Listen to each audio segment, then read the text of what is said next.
The Man of Steel and comic books' favorite intrepid reporter are set to return to the small screen in CW's Superman and Lois. I just wanted to see what I could do to help. Get ready as we fly you through everything you need to know before the show premieres. Superman and Lois is the new 13-episode TV series about the iconic Man of Steel and his family life in Smallville. The show is a spin-off of the CW's Supergirl, part of the Arrowverse. Evil supervillains and alien invaders are Smallville potatoes compared to the challenges that Lois and Clark face as new working parents. The new CW show will focus on all of the pressures and stress that come with the world we currently live in, while adding a mix of superpowers. Will their twin sons Jonathan and Jordan inherit their father's Kryptonian super abilities? Will Lex Luthor make an appearance? What we know for certain is that Superman will continue to be played by Tyler Hoechlin, who first appeared in season 2 of Supergirl, where he occasionally teamed up with Kara to help save National City. Elizabeth Tulloch, who also appeared in Supergirl, will be reprising her role as Lois in the new series. On Supergirl, we have already seen the couple have their engagement and birth of their son Jonathan. The trailer has given us indication that we will see glimpses of some of their big moments, including their wedding. You may have also noticed that Superman and Lois have 2 sons, while in Supergirl, they only had the one boy, Jonathan. In the Arrowverse's Crisis on Infinite Earth special, a ripple in the timeline changed the lives of Clark and Lois forever, as their one boy, Jonathan, literally doubled, and they were gifted another twin boy named Jordan. We also see in the trailer that Clark will be facing a mysterious baddie who may be from his past. Really wish I could get drunk sometimes. Showrunner Todd Helbing has said that the new show will tell a grounded story about adulthood. The series will not be an origin story and won't look at the teenage years of Clark Kent. Helbing said that he wanted to tell a story after a tragic event where Lois and Clark moved to Smallville and find it's easier to raise their kids away from the busy way of living in Metropolis. The show is described as a family drama in the vein of the classics like Everwood and Friday Night Lights, with the addition of superpowers. Helbing and Berlanti also wanted to make the show look more like a feature film. They looked at everything from the aspect ratio to cinematography, as they were fully aware of the competition from big-budget streaming services for viewers' time. Early reviews indicate that Superman and Lois works very well on the small screen and feels much different than the rest of the Arrowverse shows. The quality of the visual effects and directing gives the show a cinematic look and feel. Reviewers have said that the first few episodes pack an emotional punch, while giving us the action you'd expect when watching The Man of Steel. At 2020's DC Fandom, it was revealed that Tyler Hoechlin would wear a new costume different than the one shown in Supergirl. The Crisis on Infinite Earths gave showrunner Helbing an opportunity to have a fresh slate with Superman's costume. Superman's costume looks more like the ones worn by Henry Cavill in Man of Steel, with the design inspiration from the New 52 era of Superman comic books. Did you know that Superman's costume has an origin story of its own?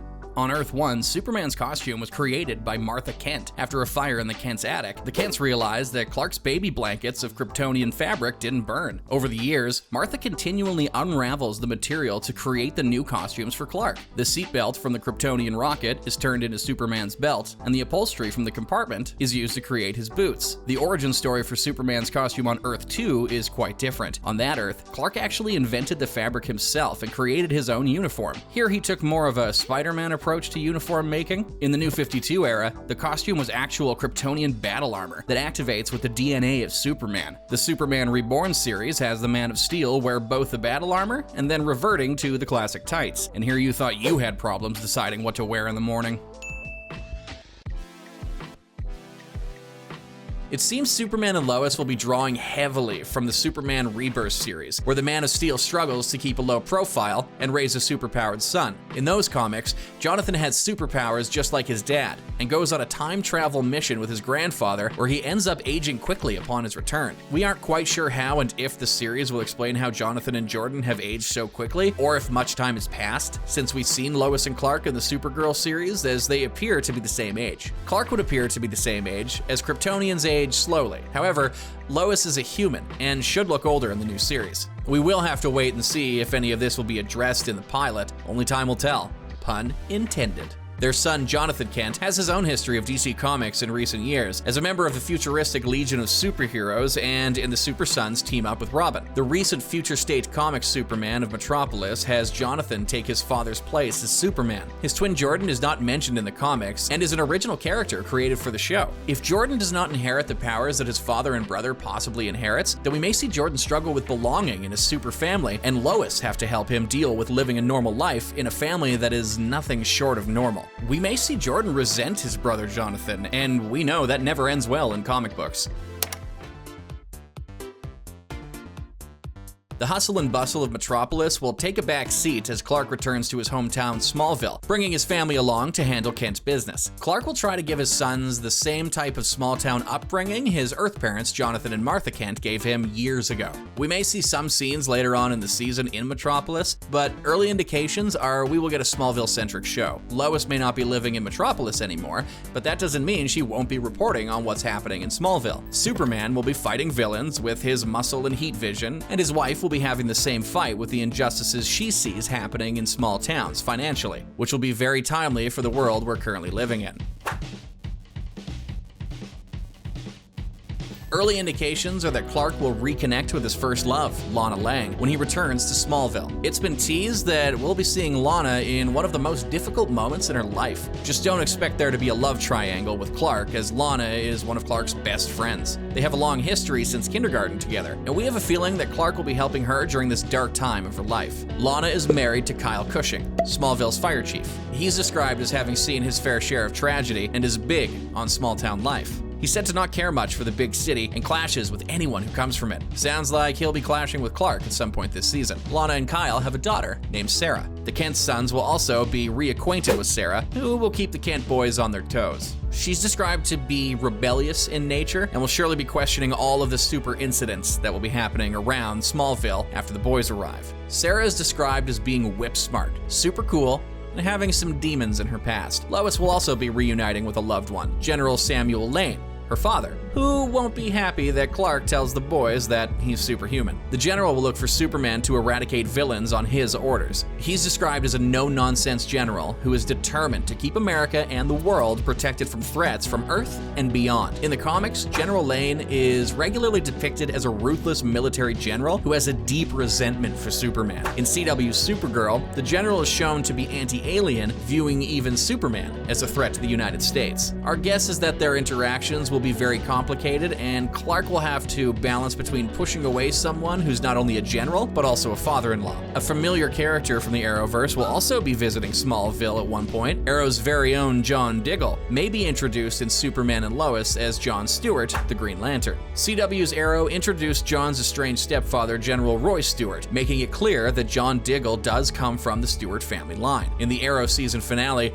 John was shown investigating a green glowing object that fell from the sky, and was last seen packing up and moving his family to Metropolis. It looks like the CW will be following the same formula they used when they introduced Barry Allen in the Arrow, and used the show as a springboard to introduce a standalone Flash TV show. We also may have an antagonist in the form of Morgan Edge, who first made an appearance in DC Comics in 1970. He is described as an intelligent, eloquent, and impassioned self-made mogul whose innate ability to motivate is the means to his success and others' demise. Morgan did make an appearance in Supergirl Season 3, but will be recast by Adam Rayner and is sure to be a constant thorn in Lois and Clark's side.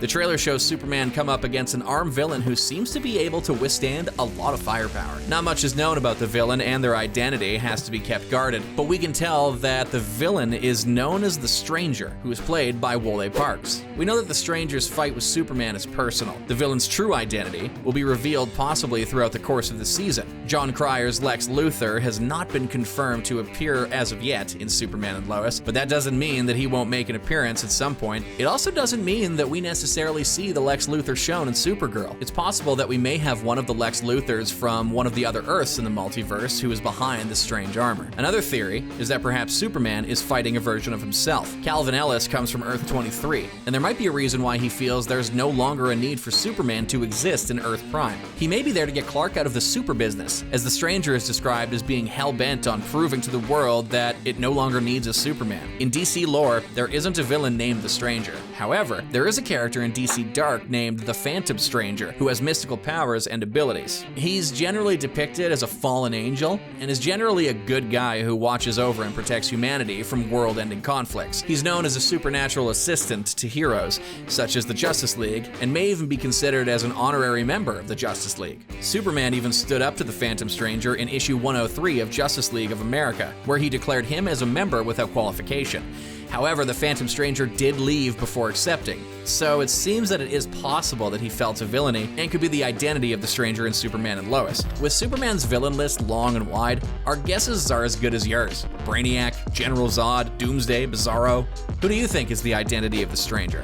Did you know that Superman wasn't always a superhero? He was originally a villain named Bill Dunn, who was described as having a bald head with telepathic powers. Dunn eventually gave inspiration to the creation of the villainous Lex Luthor. Super Lex sounds like a Bizarro world we are glad doesn't exist in Earth Prime.